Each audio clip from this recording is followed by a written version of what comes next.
지난주에 제가 선악과 이야기를 했습니다. 그 선악과 이야기 하면서 선악과 자체가 나쁜 것이 아니고 사실 하나님께서 우리에게 어느 누구도 소유할 수 없는 자유의지라고 하는 엄청난 특권을 주셨다. 그래서 우리를 로봇으로 만들지 아니하시고 하나님처럼 지정의를 가지고 무언가를 선택할 수 있는 그런 존재, 그걸 다 만들었다. 너무나 좋은 그런 특권이다, 이렇게 말씀드렸어요. 자, 이렇게 이제 자유의지를 우리에게 하나님이 주셨다고 하는데, 그럼에도 불구하고 어떤 분들은 또 이렇게 이제 주장을 합니다. 모든 것이 하나님에 의해서 예정되어 있는 게 아니냐. 그 예정되어 있다고 이야기하면서 궁극적으로 구원과 관련해서도 천국에 들어갈 자들도 예정이 이미 돼 있고, 태어나기도 전에 또 지옥에 들어갈 자들도 이미 하나님이 다 예정해 놓지 않았냐. 이렇게 이제 이야기하는 분들이 있어요. 여러분과 저에게도 와서 그렇게 이야기하시는 분들이 있을 수 있습니다. 자, 이걸 어떻게 우리가 설명할 것인가. 영어로 이제 선택은 election. 우리 투표하는 걸 election이라고 얘기하거든. 선택. 그렇게 얘기하고, 예정은 영어로 predestination. 이렇게 이제 이야기합니다. 그래서 election이란 말은 elect 아니면 election이라고 하는 말은 성경 전체에 27번이 나와요. 27번. 그 다음에 예정이라고 하는 말은 pre가 미리, destination 하니까 destiny라는 게 운명이거든요. 미리 운명이 정해졌다고 하는 predestinate라고 하는 그런 말은 성경에 딱 4번 나옵니다. 4번. 그래서 이것들을 가지고 하나님께서 선택과 예정에 대해 무엇라고 이야기하시는가를 정확하게 우리가 이해할 필요가 있습니다. 특별히 우리 한국에는 처음에 장로교회가 들어왔어요. 그래서 장로교회는 보통 칼빈주의라고 하는 그런 교리를 가르칩니다. 그 칼빈주의의 핵심 원리 중에 하나가 뭐냐? 칼빈의 예정설이라는 거예요. 칼빈의 예정설. 뭐 이것저것 이렇게 저렇게 뭐 이야기하지만 칼빈의 예정설은 한마디로 이야기하면 어떤 사람이 태어나기도 전에 천국에 갈지 아니면 지옥에 갈지 하나님이 미리 정해놨다는 거예요. 이걸 우리가 보통 무조건적인 선택에 의한 예정이다. 그렇게 얘기해. 사람이 뭐 선택하고 뭐가 할 거 없이 그냥 무조건적으로 하나님이 선택해서 예정을 해놨다. 그러면 지난주에 우리가 살펴봤던 선악과 자유의지, 이런 거하고 배치가 되는 거죠. 하나님께서 선택할 수 있는 그런 자유를 주셨다고, 그게 하나님의 형상이라고 그렇게 이야기를 했는데, 하나님이 이미 사람이 태어나기도 전에 A는 천국에, B는 지옥에 간다 이렇게 정해놓으면 그 하나님이 우리에게 허락해 주신 그 자유의지하고 아주 상충을 하는 거잖아요. 그래서 이제 장로교인들은 성경에 없는 말을 또 하나 이제 만들어냅니다. 그게 하나님의 주권이란 말이에요. 하나님의 주권. 하나님의 주권이란 말은 없습니다, 성경에. 그거 없는 걸 하나 만들어내요. 그래서 사람의 자유의지 이거를 무시하고 하나님이 주권적으로 사람이 태어나기도 전에 악을 행하고 선을 행하고 뭘 하기도 전에 이미 천국에 갈 자와 그 다음에 들어가지 못할 자를 하나님이 미리 선택하고 예정하셨다. 이제 이렇게 이제 주장을 합니다. 이러다 보니까 어떤 피해가 생기냐. 첫째, 이런데 구조에 이제 빠지게 되면 예수님을 믿지도 않아요. 근데 예수님 믿는 가정에서 일단 태어나고 그러면 아버지, 어머니 뭐 이렇게 교육을 이렇게 쭉 통해서 이렇게 듣다 보니까 나는 구원받기로 예정되어 있기 때문에 언젠간 믿게 될 거다. 이렇게 생각하는 사람들이 생겨나는 거예요. 나는 예정이 돼 있다요. 구원받기로 목사의 아들로 태어나고 아버지가 뭐 장로고 뭐 교회 생활 열심히 주일 성수 어머니 아버지가 하고 그러니까 나는 이제 결국은 언젠가는 구원받을 거다. 예정이 돼 있다는 거예요. 이런 구조에 빠지면 여러분 예수님을 찾겠어요? 성경을 탐구하겠어요? 그렇게 될 수가 없잖아요. 이제 예정돼 있는 거니까 이제 때가 되면 된다는 거예요. 그렇게 생각할 수밖에 없는 이와 같은 그 구조 속으로 이제 빠지게 됩니다. 근데 이게 또 반대가 되면 또 어려움이 생기는 사람들이 있어요. 믿으려고 애를 쓰는데 예정이 돼 있지 않아서 천국에 못 간다. 이러면 그것도 얼마나 큰 문제가 되겠어요. 그렇죠? 그러니까 예를 들어 윌리엄 캐리라고 한 사람이 영국에서 있다가 장로교 목사들하고 이제 얘기를 한 거죠. 인도에 가서 말씀을 전달해야 되겠다. 그러니까 목사들이 들고 일어난 거예요. 아니, 하나님이 정해놓은 사람들은 구원받고, 구원받지 못한 사람은 구원 못 받는 거지. 너가 가서 선교한다 그래서 이게 되는 거냐. 지금부터 한 200년, 300년 전에는 그렇게 생각하는 사람이 굉장히 많았던 거예요. 특별히 유럽에. 왜 그러냐면 장로교의 그런 이 예정론에 이제 빠지게 돼서 그런 식으로 생각을 하다 보니까 너가 가서 선포하면 하나님이 예정을 해놓은 이런 사람들에 대한 그 계획이 무산이 된다는 거죠. 그런 거 하면 안 된다. 이렇게 주장할 정도로 이게 극단적으로 나가게 되면 사람을 이런 구렁텅이로 밀어넣을 수 있는 이와 같은 아주 악한 그와 같은 이론이 이제 되게 됩니다.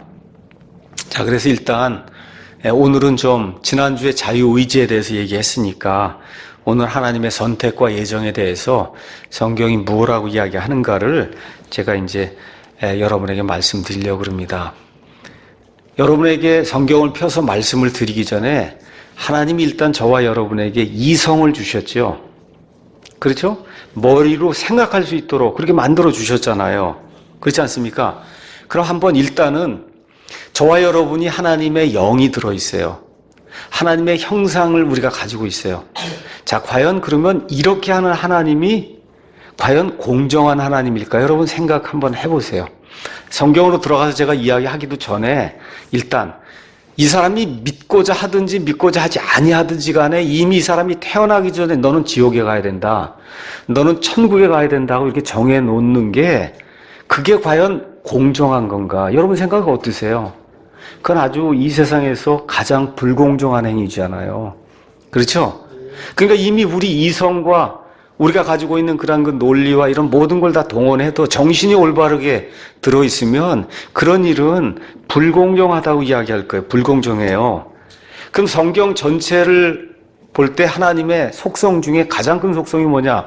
하나님은 의로우신 분이라는 거예요. 의롭다. 의는 옳다는 거예요. 그러니까 하나님 하시는 건 모든 게 옳은 거예요. 틀린 게 하나도 없어요. 예.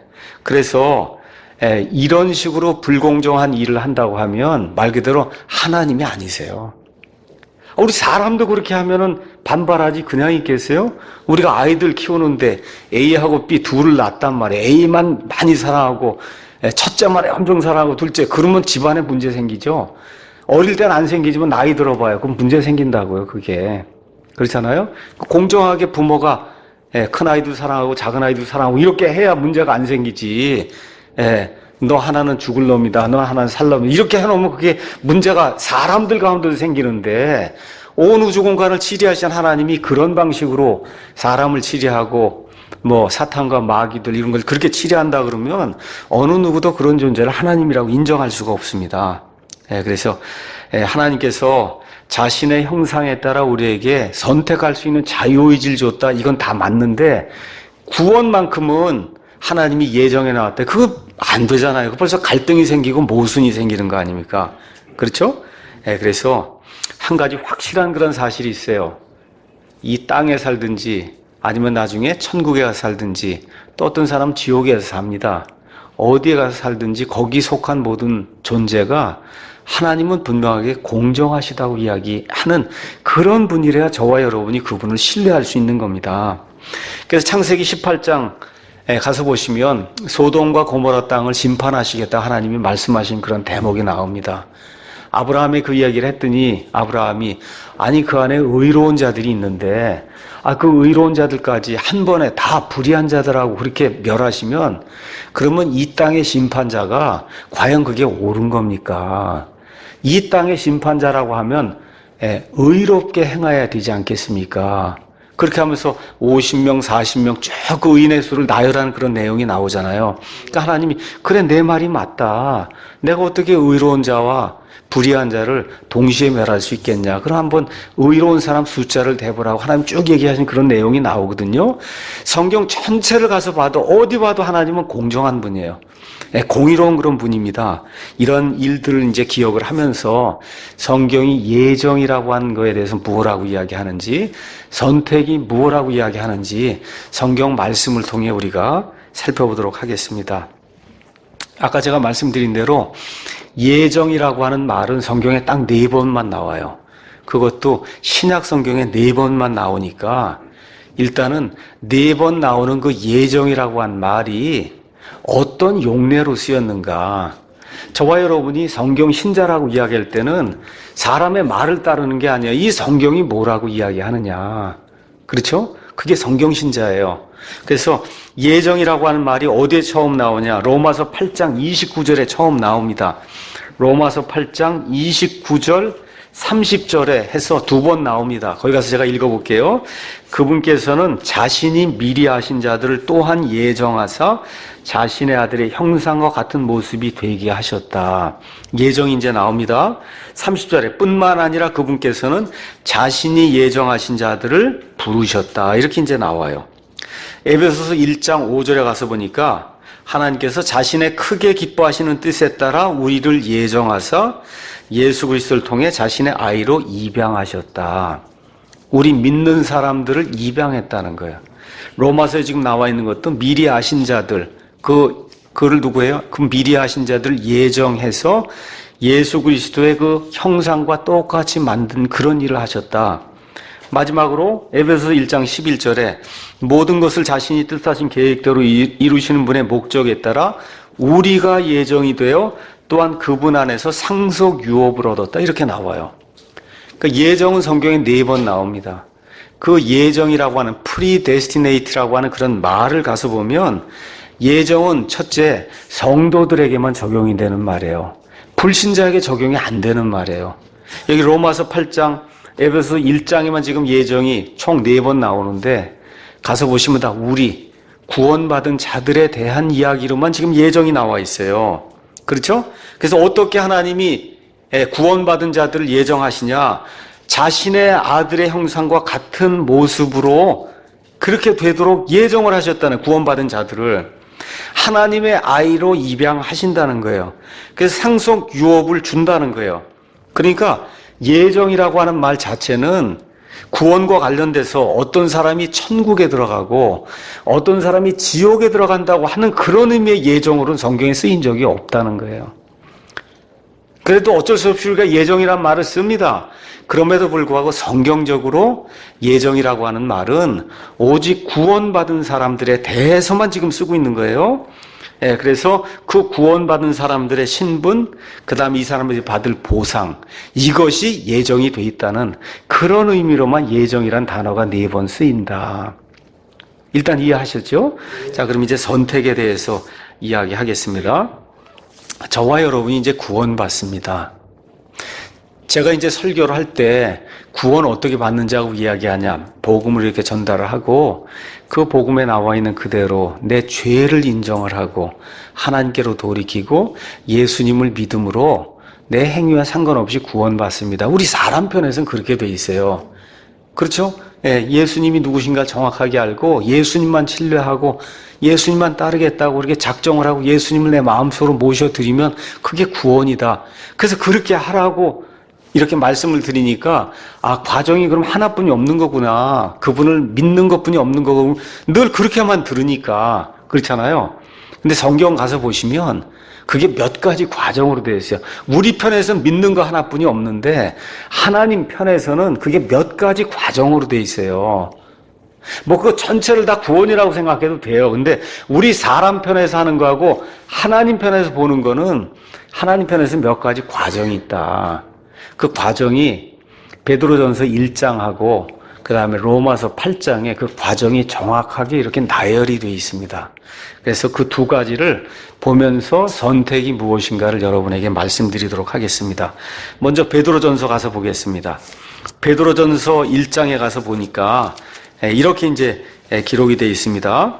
베드로전서 1장에 예수 그리스도의 사도 베드로는 본도와 갈라디아와 갑바도기아와 아시아와 비두니에 두루 흩어진 나그네들, 이 성도들 이야기하는 겁니다.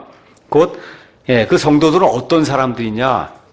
하나님 아버지의 미리 하심에 따라, 미리 하심이라고 하는 말이 나와요. 미리 하심에 따라 성령의 거룩히 구별하심을 통해 성령님이 이 사람들을 구분하는 일이 나와요. 따라 그 결과 순종함과 예수 그리스도의 피 뿌림에 이르도록 선택받은 자들에게 편지한다. 그러니까 지금 선택이 되기 전에 두 가지 과정이 있는 거예요. 그렇죠? 최소한 어때? 하나님이 미리 아시고, 그리고는 거룩히 구별한다. 하나님의 아들, 딸로 하나님이 미리 떼어놓는 그런 일들을 통해서 결국 순종함과 예수 그리스도를 믿는, 여기 되면서 선택이 되는 그와 같은 일이 이제 생기게 됩니다. 자, 그래서 이 말씀을 제가 여러분에게 전달하겠습니다. 여기 가서 보니까 위대한 말이 나와요. 그 위대한 말은 뭐냐? 미리 아심이라는 얘기가 나와. 미리 아심. 저와 여러분은 우리의 삶을 미리 알 수가 없어요. 그렇죠? 이 세상에 종교가 엄청 많아요. 그래도 그 종교의 창시자든 그 종교의 신이든 미리 아는 존재는 아무도 없어요. 그런데 성경에 나와 있는 하나님, 저와 여러분이 창조주로, 심판자로, 구원자로 섬기는 하나님은 미리 아시는 분이에요. 미리 아신다는 게 다른 이야기를 하면 전지하시다 그런 뜻이에요. 전지는 옴니션트 하다는 얘기인데, 그 얘기는 뭐냐? 하나님께서 모든 것을 다 아신다는 거예요. 예를 들어 저 같으면 저의 과거, 미래, 현재 모든 걸 다 아신다는 거예요. 다 아니까 미리도 아시는 거죠. 그렇죠? 미리 아신다는 거예요. 이거 대단히 중요한 주제예요. 예를 들어 어떤 걸 미리 아시냐? 하나님께서 사탄과 천사들, 그렇죠? 또 아담과 이브, 이런 모든 걸 다 만들기 전에 이미 사탄과 그의 천사들, 하나님 만든 천사들 중에 3분의 1이 타락할 것을 하나님이 미리 아십니다. 미리 하세요. 아담과 이브를 만드시기 전에 이미 하나님이 아담과 이브가 타락을 하고 온 세상 모든 사람들이 죄 가운데 빠질 것을 하나님이 미리 이걸 모르시면 하나님이 아니에요. 미리 하세요. 자, 예수님과 관련해서 가룟 유다가 배반할 거 하나님이 미리 아십니다. 그렇죠? 우리가 죄 가운데 빠질 거 하나님이 미리 아세요. 이스라엘 백성이 메시아가 왔는데도 불구하고 온 백성이 한 목소리로 예수님을 배반할 거 하나님이 미리 다 아십니다. 그럼에도 불구하고 예수님을 보내세요. 시편 139편 1절에서 4절 가서 보니까 아주 귀중한 말씀이 이제 그 안에 기록이 되어 있습니다. 139편은 저와 여러분이 늘 옆에 두고 이렇게 이제 같이 보면 좋은 그런 말씀이에요. 139편 악장에게 준 다윗의 이렇게 기록이 되면서 오 주여 주께서 나를 살피시고 나를 아셨나이다. 어떤 것까지 아시냐? 주께서 나의 앉고 일어서는 것을 아시고 멀리서도 나의 생각을 이해하시오며 나의 행로와 나의 눕는 것을 둘러싸심으로 나의 모든 길을 익히 아신다. 모든 걸 다 아신다는 거예요. 근데 어느 정도까지 아시느냐? 거기 가서 보니까 15절에 내가 은밀한 가운데 만들어지고 땅의 가장 낮은 부분들에서 묘하게 꾸며졌을 때 나의 실체가 주께 숨겨지지 아니하였나이다. 어머니 태 속에 있을 때부터 안다는 거예요. 주의 눈이 아직 불완전한 나의 실체를 보셨으며 계속해서 형성된 나의 모든 지체들이 주의 책에 기록되되 그것들 중에 아직 하나도 존재하지 않았을 때 이미 하나님이 나를 아신다는 거예요. 이게 하나님의 미리 하심이에요. 하나님의 미리 하심. 근데 이거를 잘못 이해하는 사람도 있어요. 하나님이 미리 하시면 왜 이걸 교정을 안 해주냐. 이거를 교정을 하면 그러면 자유의지가 박탈되는 거예요.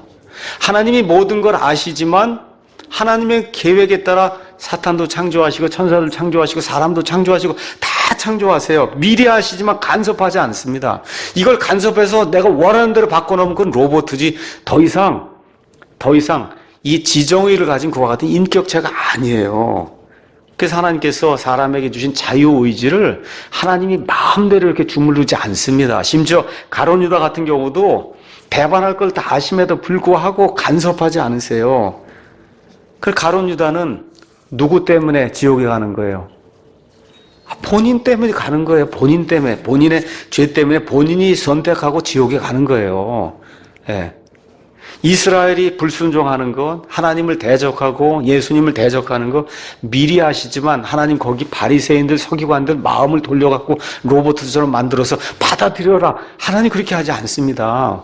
왜 그래요? 하나님 이미 자유의지를 허락해 주셨잖아요. 그렇죠? 사탄과 마귀들과 그 다음에 죄에까지 빠진 그런 모든 사람들의 잘못된 모든 것 하나님이 미리 아시지만 그들의 자유를 간섭하거나 그들의 자유를 하나님이 원하시는 방향으로 조정하지 않아요. 이렇게 되면 뭐가 돼요? 다 로봇가 된단 말이에요. 로봇가 되는 거예요. 그건 재미없는 일이 발생하는 거거든요. 그래서 사람에 관한 한, 사람의 여러 가지 그런 모든 일들, 심지어 구원과 관련해서도 하나님은 우리가 태어나기도 전에 우리가 구원받을지 구원받지 못할지를 압니까 모릅니까? 아세요. 그게 하나님의 미리 아심이에요. 자, 그럼 다시 말씀드릴게요.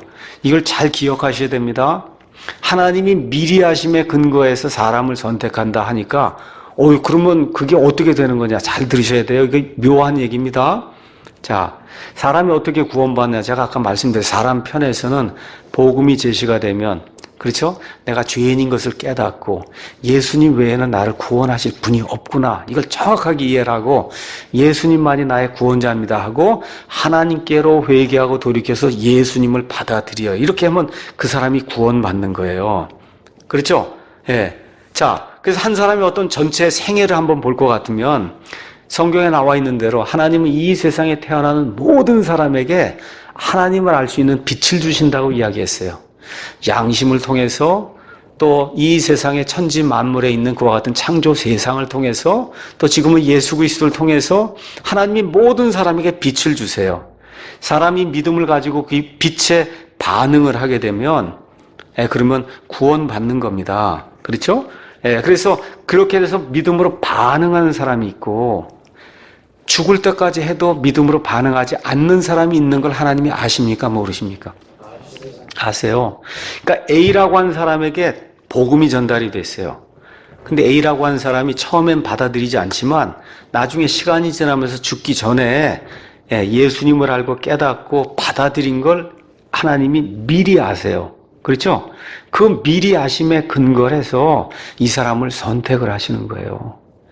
잘 이해하셔야 돼요. 근데 그 미리 아심 안에는 뭐가 들어있어요? 그 사람의 선택이 들어있단 말이에요. 이해하시겠죠? 그 사람의 선택이 들어있어요. 나는 예수님만 믿겠다는 그 선택. 그 선택하신 것을 미리 아시고 그렇게 어떻게 그 다음에 거기 가서 보니까 그 다음에 뭐라고 써 있어요? 미리 아심에 따라 그 다음에 뭐로 돼 있어요? 성령님의 거룩히 구별하. 그렇게 미리 아세요. 이 사람이 선택하는 걸 미리 아시고 예수님만이 나의 유일한 구원자십니다 하고 지정의를 가지고 예수님만을 영접하게 될 때 하나님이 그걸 미리 아시고 어떻게 해요? 성령님을 통해서 미리 따로 구분해 놓는 거예요. 뭐로? 하나님의 아들, 딸로. 언제? 이미 창세전에 구분이 된 거예요. 저와 여러분이. 창세전에. 그렇죠? 그 이후에 어떻게 돼요? 예수 그리스도의 핏부림에 이르도록 선택을 해 주시는 거예요. 선택을 해 주시는 거다. 네. 그래서 이거에 대해서는 성경 바로보기라는 책이 있습니다. 클라렌스 라킨이 지은 아주 유명한 그런 책이에요. 거기 가면 20몇 장에 제가 정확하게 장수는 모르겠는데 하나님의 선택과 인간의 자유의지라고 하는 그런 이 한 챕터가 있습니다. 그 챕터에 가니까 라킨 목사님이 이렇게 설명했어요. 1850년 10월 28일에 이분이 이제 출생을 했습니다. 이거 출생하는 거 하나님이 아실까요? 모르실까요? 알아요. 하나님이 미리 아십니다. 근데 이분이 그 이후에 감리교를 다니다가 성공회를 다니다가 나중에 이제 복음의 말씀을 들어요. 그게 언제냐? 1869년 5월 며칠인가는 모르시더라고. 네, 며칠 모르고 1869년 5월 어느 날 저녁에 YMCA에 갔다가 거기서 선포된 하나님의 복음을 듣고 그리고 구원을 받았단 말이에요. 근데 그 구원 받은 걸 라킨 편에선 1869년에 구원 받았지만 하나님이 이미 창세전에 아시잖아요. 그렇죠? 그러니까 하나님 편에서는 이미 라킨이라는 사람이 복음이 전달이 될 때 그걸 받아들일 걸 미리 아시고, 그렇죠?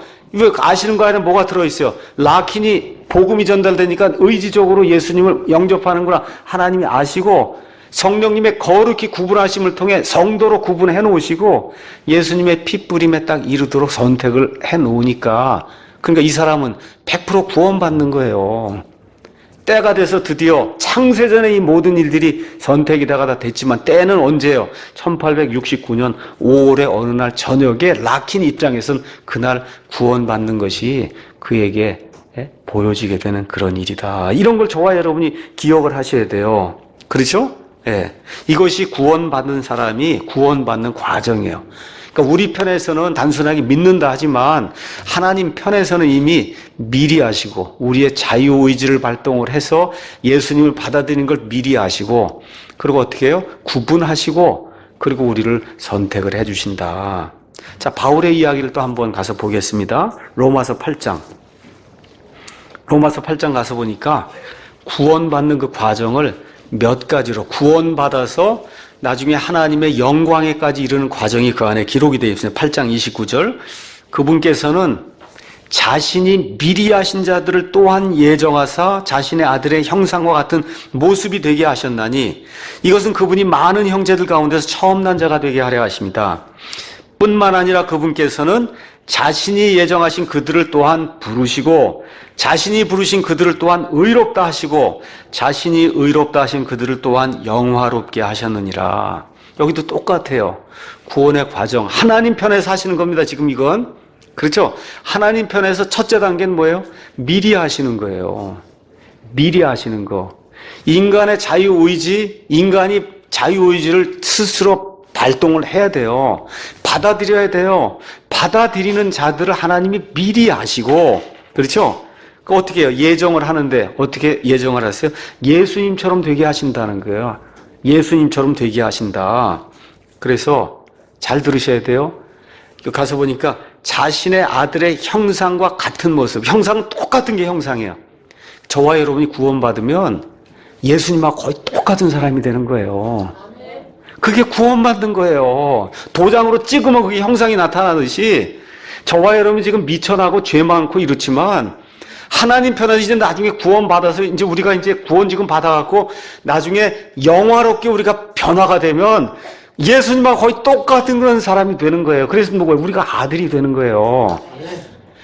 예수님도 하나님의 아들이신데 예수님은 유일하신 아들이에요.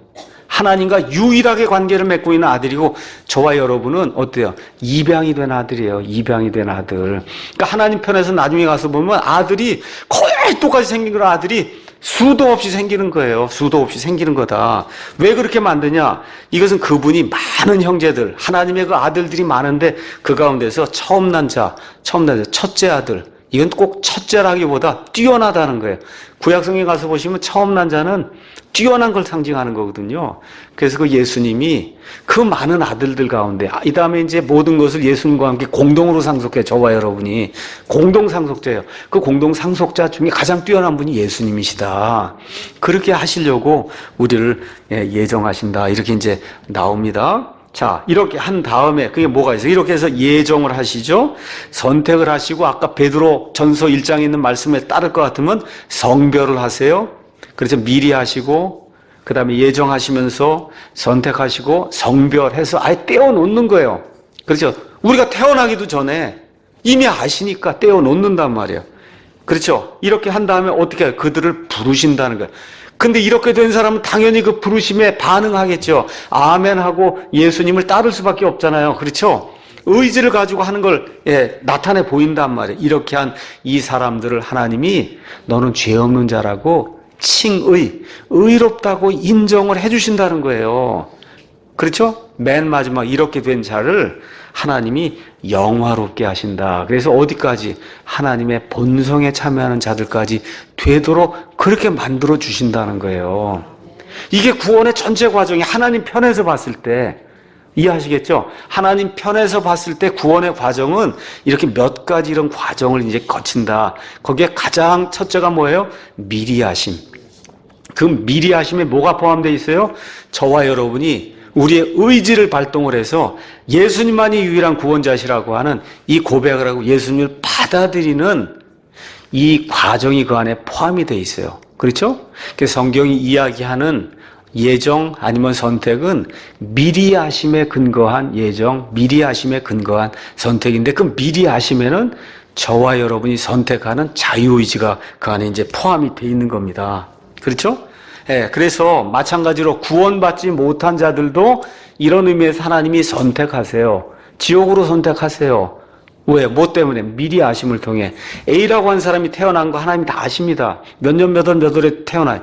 죽을 때까지 복음이 수백 번 전달이 돼도 이 사람은 받아들이지 않는 걸 하나님이 미리 아시죠?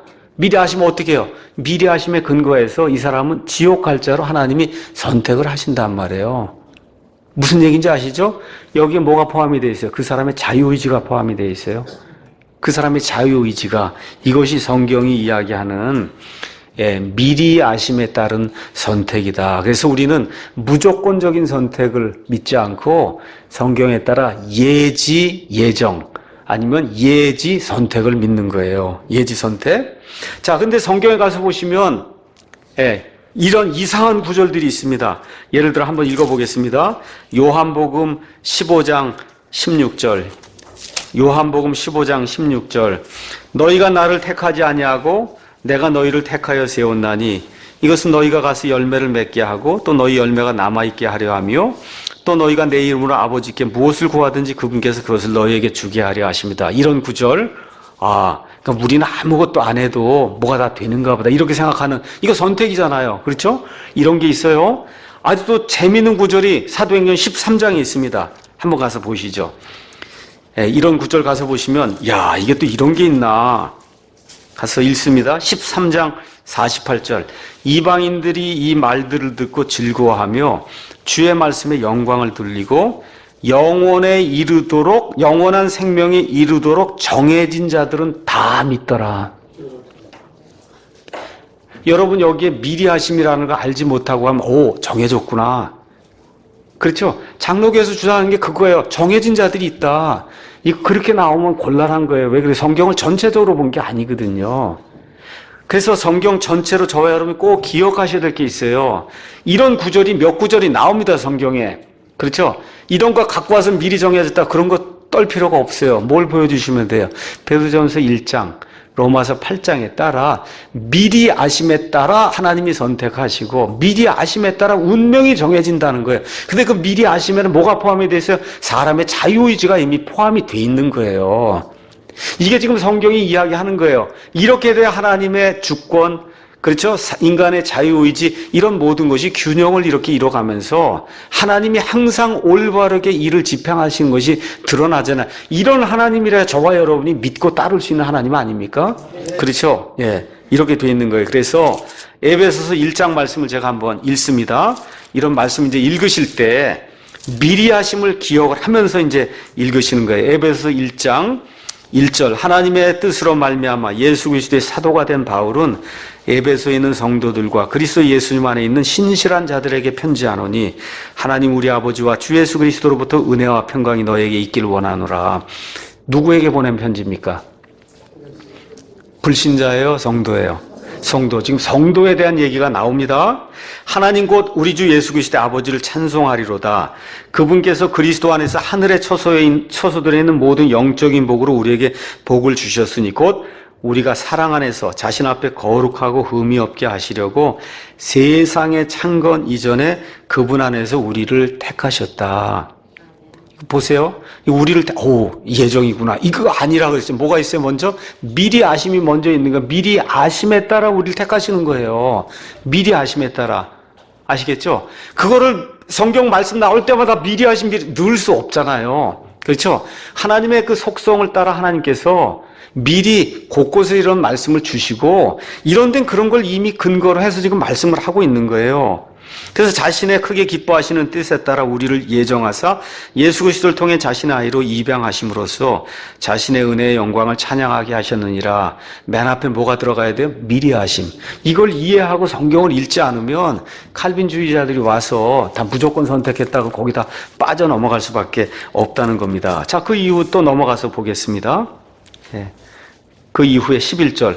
모든 것을 자신이 뜻하신 계획대로 이루신 분의 목적에 따라 우리가 예정되어 또한 그분 안에서 상속유업을 얻었으니 이것은 먼저 그리스도를 신뢰한 우리가 그분의 영광. 그리스도를 신뢰해야 돼요, 우리가. 그렇죠? 그 다음에 너희도 진리의 말씀 곧 너희의 구원의 복음을 들은 뒤에 그분을 신뢰하였고 너희가 믿은 뒤에 또한 그분 안에서 저 약속의 저 거룩하신 영으로 봉인되었느니라. 이렇게 이제 이야기하면서 에베소서에서 나오는 이 말씀, 선택 맞습니다.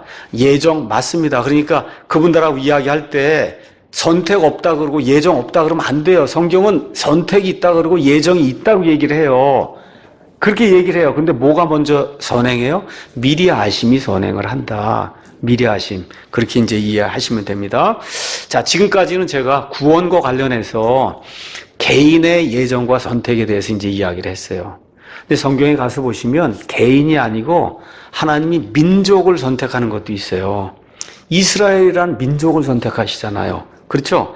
자, 로마서를 가서 보시면 또 이제 이거 반대하시는 분들이 주장하는 게 로마서 9장, 10장에 들이대고 그리고 또 예정을 이제 이야기하거든요. 자, 로마서 9조를 보겠습니다. 로마서 1장에서 8장은 사람이 어떻게 구원받을 수 있느냐 이 내용을 다루는 거예요. 이게 끝난 다음에 사도 바울이 너무 자기가 속해 있는 이 유대인들의 그 앞날 이런 게 너무 걱정이 되니까 9장, 10장, 11장에 앞으로 유대인들은 어떻게 된다. 그래서 예수님 이제 강림하시게 될 때 그땐 유대인들 가운데 믿는 자들이 많이 생겨나고 그래서 유대인들이 회복이 되는 걸 이제 9장, 10장, 11장 이야기하고 그다음 12장부터 16장까지 구원받은 성도는 어떻게 살아야 되느냐 이렇게 돼서 9장, 10장, 11장은 중간에 껴있는 괄호 부분이에요. 이 부분은 이스라엘에 대한 거예요. 그 이스라엘에 대한 거 가서 보니까 거기에 누구 이야기가 나오냐면 야곱과 에서 이야기가 나온단 말이에요. 그렇죠? 또 거기 파라오 이야기가 나와요. 이걸 이제 대고 바라 하나님이 누굴 택해요? 이삭을 택하고 하나님은 에서를 미워했다. 이제 그런 구조를 이제 되는 겁니다. 자, 한번 가서 보겠습니다. 로마서 9장 10절에서 13절 거기 가서 보시면 하나님이 이삭을 택하시고 그 위에 야곱을 택하시고 그리고서 이제 이스라엘 택하시는 그런 내용이 이제 그 안에 기록이 되어 있습니다. 13절 이것은 기록된 바 야곱은 내가 사랑하되 에서는 미워하였느니라 함과 같으니라. 자, 누굴 택하셨어요? 야곱을 택하셨어요. 그렇죠? 그리고 야곱이 결국은 이스라엘이 된 거예요. 지금 그 얘기를 지금 하고 있는 겁니다. 그렇죠? 자, 이걸 잘 이해하셔야 돼요. 그러면 야곱을 택하셨으면 야곱이 이제 이스라엘로 바뀌잖아요. 그러면 이스라엘 사람은 다 구원받습니까? 이스라엘 사람 다 구원 아니잖아요. 그럼 하나님이 에서는 미워했으니까 에서의 후손은 다 지옥에 가는 거예요? 아니에요. 그거 아니에요. 그게 아니고 지금 뭘 얘기하는 거예요? 하나님께서 처음에 아담과 이브를 내셨어요. 그 이후에 2000년쯤 지나서 그 이브를 내시면서 죄를 범하니까 여자의 씨를 주시겠다고 메시아를 주시겠다고 했으면 그 많은 민족들 가운데 어디서 메시아가 나와야 되잖아요.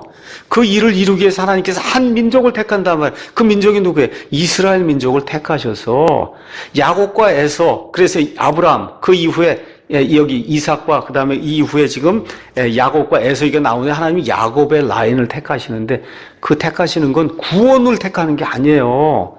이건 하나님의 역사 경륜을 이루기 위해서 그 많은 민족들 가운데 아브라함을 택하시고 그 아브라함 거기에도 또 누가 있어요? 이삭과 이스마엘인데 거기도 이삭을 택하시고 이삭에도 야곱과 에서가 있는데 이 야곱을 택하셔서 거기서 메시아가 나오게 한다는 지금 그 이야기를 하고 있는 거지. 이걸 해놓으니까 야곱에게서 나온 사람 다 구원받고 에서에게서 나간 사람 다 지옥 간다. 지금 그런 이야기를 하는 게 아니다.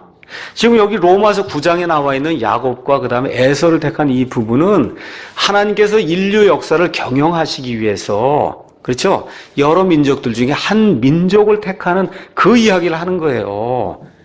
다시 말씀드립니다. 이스라엘 사람이라 그래서 다 구원받는 거 아니에요.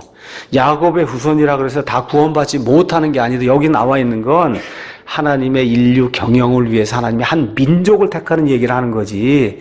이게 봐라 이거지. 하나님이 야곱을 택했으니까 무조건 선택했냐 그런 얘기하는 거 아닙니다. 예, 다시 말씀드려 여기 나와 있는 문맥은 구원의 문맥이 아니고 하나님께서 인류 역사를 경영하시기 위해 한 민족을 선택한다는 그와 같은 문맥이에요. 그래서 구원은 처음부터 끝까지 개인적으로 받는 거예요.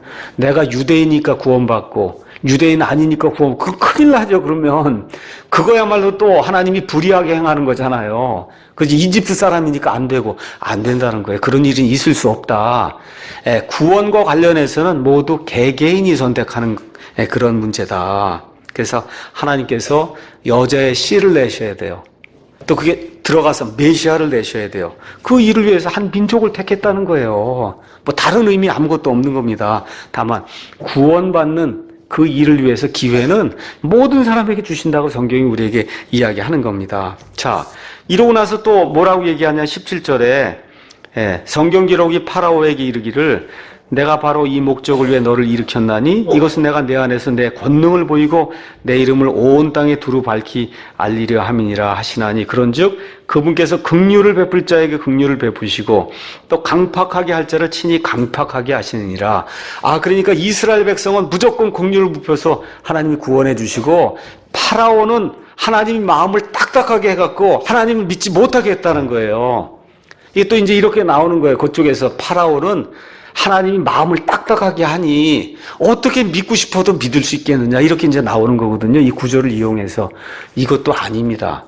이것도 성경 가서 이제 한번 보도록 하겠습니다. 자, 하나님께서 그럼 파라오의 마음을 강팍하게 했냐? 했습니다. 했어요. 하나님이 강팍하게 했어요. 자, 한번 가서 보겠습니다. 9장 18절 지금 제가 읽었죠? 출애굽기 가서 한번 보겠어요. 출애굽기 4장 21절.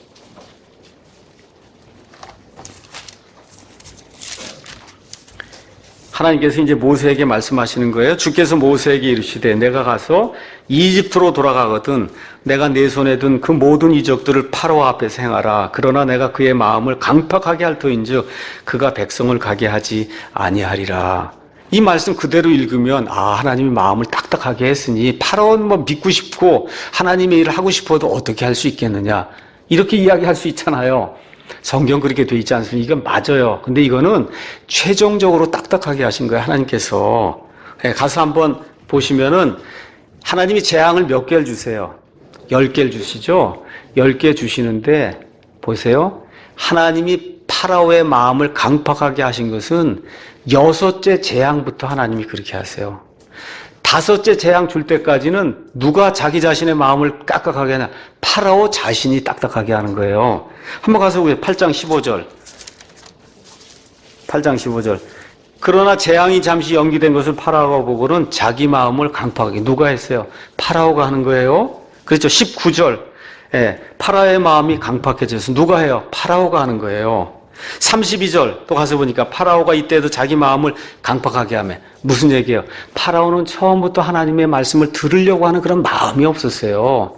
그래서 5째 재앙이 주어질 때까지는 누가 자기 스스로 자기 마음을 딱딱하게 하나님을 믿지 않으려고 할 때 6째 재앙부터 하나님이 그의 마음을 딱딱하게 하시는 거예요. 하나님이 파라오의 자유의지를 꺾으신 적이 없습니다. 다만 본인 스스로 안 믿겠다고 하고 마음을 딱딱하게 하게 될 때 하나님께서 그 일을 섭리로 이루게 하시려고 끝에 가서는 그의 마음을 딱딱하게 해서 결국은 어떻게 하나님의 계획이 그 안에 이루어져서 그가 장자를 죽이라는 그런 명령까지 내리도록 말 그대로 미친 짓을 할 수 있도록 그냥 내버려 두신다는 거예요. 그러니까 하나님께서 사람의 마음을 좌지우지하지 않습니다. 그렇게 하면 로봇가 되고 말거든요. 그래서 로마서에 나와 있는 이런 말씀들을 들고 민족을 선택하는 거, 또 파라오야 이런 걸 들고 하나님이 미리 다 정하신다 이렇게 이야기하면 그건 성경에 나와 있지 않은 거다. 이런 걸 이제 이해를 하셔야 됩니다. 자, 그래서 성경을 가서 보시면 그러면 사람의 구원과 관련돼서 나오는 여러 구절이 있어요. 그 여러 구절의 99.9%는 사람이 해야 되는 걸로 돼 있어요. 어떻게 해요? 누구든지 주를 믿는 자는 구원에 이르는. 믿는 거 누가 해야 돼요? 누구든지 예수님을 영접은 누가 해야 돼요? 내가 하는 거예요. 그렇죠? 마음으로 믿어 의에 이르고 누가 믿어야 돼요? 내가 하는 거예요. 그러니까 구원과 관련돼서 나와 있는 성경 구절의 99.9%는 다 내가 의지를 가지고 내가 해야 되는 거예요. 근데 가보면 0.1% 정도가 있어요. 그거 마치 이미 선택이 된 것처럼 돼 있는 그 구절은 뭘 이해하시면 돼요? 미리 아심이 있다는 걸 이해하시면, 미리 아심으로 그 구절들이 그렇게 돼 있다는 걸 이해하시면 성경 전체가 조화를 이루고, 그렇죠? 그래서 하나님의 말씀에 모순이 안 생겨요. 그래서 하나님께서 성경 말씀을 총 마무리하면서 모든 사람에게 구원에 초청을 하십니다. 계시록 가서 한번 보겠어요. 계시록 22장. 22장 17절. 거기 가서 보니까 성령과 신부가 말씀하시기를 오라 하시는도다. 듣는 자도 오라 할 것이요 목마른 자도 올 것이요 누구든지 원하는 자는 값없이 생명수를 취하라. 누구든지 원하는 자만 받는 거예요. 예정된 자가 받는 것이 아니라 하나님께서 성경 말씀을 마감하면서 구원의 초청을 다시 하세요. 누구든지 원하는 자는 생명수를 값없이 받으라는 겁니다. 이게 성경이 이야기하는 거지. 나는 아무것도 하지 않았는데 아버지, 어머니 누구에 따라서 뭐가 선택이 돼. 이런 일은 있을 수 없다는 거예요. 그래서 성경이 이야기하는 것은 무조건적인 선택이 아니라 성경은 예지, 하나님의 미리 하심. 그 미리 하심 안에는 이 사람이 복음의 소식을 듣고 의지를 발동해서 받아들이는 그 과정, 그게 지금 포함이 되어 있잖아요. 이거에 근거해서 하나님께서 어떤 사람을 천국 백성으로 삼아 주신다. 그렇게 이야기하는 겁니다. 이제 일렉트라고 하는 말을 잠깐 좀 설명을 하고 그리고 마치겠습니다. 자, 선택받은 자 아니면 선택받은 자들, 이런 말이 이제 일렉트라고 하는 그런 말인데, 이런 것도 읽으면서 또 우리 신약시대 성도들만 선택받은 걸로 생각하는 그런 분들이 있기 때문에 제가 여러분에게 일렉트라고 하는 그런 말을 잠깐 설명하겠습니다. 일렉트 아니면 일렉션은 성경에 27번 나온다 그랬어요. 구약성경, 예를 들어 구약성경 이사야서 42장 1절 가서 보시면 이렇게 되어 있습니다. 내가 떠받쳐주는 나의 종, 내 혼이 기뻐하는 자, 곧 나의 선택한 자를 보라. 영어로 일렉트예요. 이건 누굴 가리키는 거예요? 누구예요? 예수님을 가리키는 거예요. 아, 예수님에게도 일렉트란 단어가 쓰이는구나. 예수님 가리키는 거예요. 45장 4절, 이사야서 45장 4절 가서 보시면 내가 나의 종 야곱 곧 나의 선택한 자 이스라엘, 이건 누구예요? 이스라엘 백성을 가리킬 때도 일렉트라고 하는 그런 말을 씁니다. 마태복음 24장 가서 보세요. 마태복음 24장 24절 이런 데 가서 보시면 예수님께서 마지막 7년 때, 그 환란기 때, 특별히 3년 반 마지막 이 환란기 끝부분에 가서 보니까 24절에 거짓 그리스도들과 거짓 대언자들이 일어나 큰 표적들과 이적들을 보여 할 수만 있으면 바로 그 선택받은 자들을 속인다 그랬단 말이에요. 여기도 일렉트예요. 여기 나와 있는 사람은 신약시대 저와 같은 성도일까요? 아니면 환란기에 들어간 성도일까요? 이건 환란기에 들어간 성도예요. 환란기 임하기 전에 우리는 어떻게 돼요? 휴고받아서 없어요, 이 땅에. 그렇죠? 그러니까 이런 것들을 잘 구분을 해야지, 선택받은 성도, 그러니까 우리도 남아있구나. 이렇게 하면 안 되는 거예요. 이거 그런 이야기 하는 게 아닙니다. 31절에도 그가 큰 나팔 소리와 함께 자기 천사들을 보내리니 그들이 그의 선택받은 자들 하늘 이 끝에서 저 끝까지 사방에서 맨 마지막 때 이스라엘 백성 온 사방에서 부르는, 이거 지금 이스라엘 백성이 지금 이야기하고 있는 거지 성도들 이야기하는 게 아니다. 이런 거 이제 기억을 하면서 우리 신약교회 성도들 이야기할 때는 로마서 8장 33, 사도 바울의 서신에 나오는 로마서 8장 33절, 또 베드로전서에 나오는 이 선택받은 자들, 그 다음에 요한 2서 1장 13절 이런 데 나오는 이 바울 서신, 베드로 서신, 그 다음에 요한의 서신에 나오는 일렉트라고 하는 말은 그 성도들, 이 신약시대 성도들에게 이제 적용이 되는 겁니다. 같은 말이라도 다 신약시대 성도거나 이렇게 하면 성경 잘못 이해하고 있는 거다. 하나만 더 이야기할게요. 성도라고 하는 말도 있어요. 성도, 세인트. 성도만 나오면 또 신약시대 성도 이러면 안 돼요. 성도도 구약시대에도 구원받아 구분된 성도가 있잖아요. 구약시대 성도. 그렇죠? 그래서 구약시대 성도라고 나오는 말은 특별한 일이 없는 거의 100% 구약시대 구원받은 사람들을 성도라고 얘기해요. 여러분이 다니엘서 가서 보시면 다니엘서 7장 18절, 21절, 25절 이런 데 가서 보시면 다 성도가 나옵니다. 이런 성도는 이스라엘 백성, 구원받은 이스라엘 백성을 이야기하는 거예요. 예를 들어 마태복음 27장 한번 가서 보겠습니다. 마태복음 27장 52절에 가서 보니까 예수님께서 부활하시기 전에 부활하시면서 바로 부활한 사람들이 나와요. 27장 52절. 51절에 이에 보라 성전의 휘장이 위에서 아래까지 둘러 찢어지고 땅이 진동하며 바위들이 터지고 무덤들이 열리니 잠든 성도들의 많은 몸이 일어나 그분의 부활 뒤에 무덤 밖으로 나와서 거룩한 도시로 들어간 많은 사람들에게 보였다. 여기 나와 있는 성도, 이 신약시대 성도입니까? 아니면 구약시대 성도예요?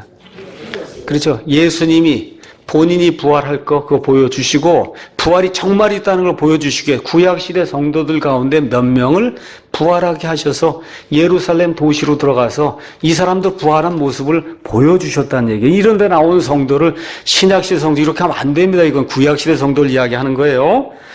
물론 이제 신약시대 성도 이거 나오는 건 사도행전 로마서, 그렇죠? 고린도전, 이렇게 이 사도 바울의 서신에 나오는 성도는 신약시대 성도를 이야기하는 거예요. 근데 계시록 13장 가서 보겠습니다. 계시록 13장.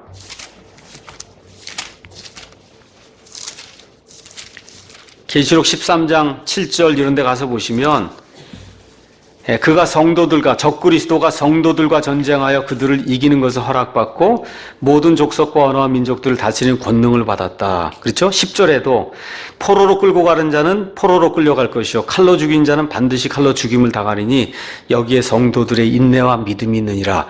야, 이러니까 환란기에 다 들어가는 거 아니냐. 이렇게 얘기하면 곤란한 거예요. 여기 나와 있는 성도는 또 누구예요?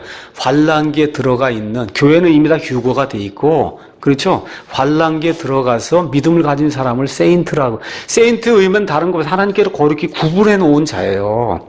그러니까 이런 것들 저와 여러분이 잘 구분을 해야 다른 사람들이 와서 거짓 교리나 잘못된 교리를 갖고 와서 우리를 공략을 해도 우리가 거기 넘어가지 않는 겁니다. 그래서 같은 말이라도 시대를 잘 구분을 해서, 그래서 예정과 예지와 선택과 그 다음에 구원과 우리를 부르심과 영화롭게 만드는 것과, 그렇죠? 미리 하심과 이런 교리들 저와 여러분이 이해를 하고, 이런 것과 함께 선택받은 자, 성도, 이 말도 구약 시대에도 적용이 되고 신약 시대에도 적용이 되고 환란기에도 적용이 되고, 이런 걸 잘 나눠서 봐야 되겠구나.